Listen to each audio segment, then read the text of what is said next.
The only thing cheaper than outsourcing jobs is just eliminating them altogether. The wet dream that soils the sheets of every CEO is a company that's somehow run entirely on its own, and they can just sit back and collect all the profits for themselves. No more dealing with pesky labor laws or health insurance or, can I have Saturday off? My family died. No!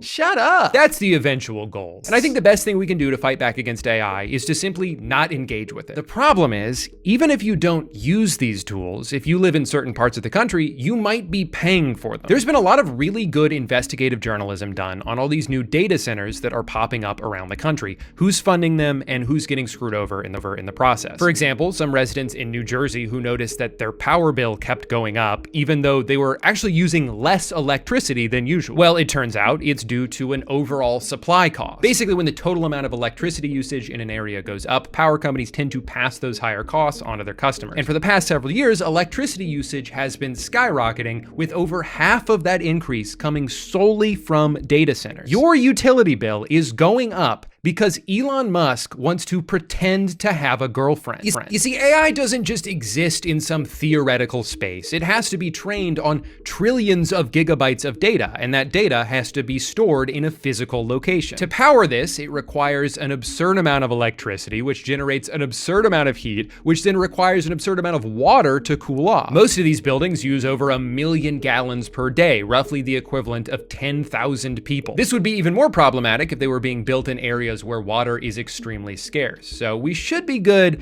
as long as we don't build a bunch of them in like the middle of the desert. Whoops. But to be fair, they are extremely efficient about it. They don't just use the water, they also poison it. Every part of this process is wasteful and destructive, and this is only the beginning. AI is still a relatively new phenomenon, so we're only just starting to see the effects of this. Giant buildings that power this stupid fucking technology are being subsidized by people who just happen to live near them. Oh, but hold on, because they're technically contributing to the operating costs. So does that mean that they get to share in the eventual profits? No, of course not. They're more like involuntary investors, doing it for free. Or really, worse than free, because a lot of them are being kept awake at night by the deafening hum endlessly emitting from the factory shoved into the backyard of their homes that have now surely plummeted in value as a result. But hey, at least they're doing all of this to make a product that hopes to replace 80% of humanity.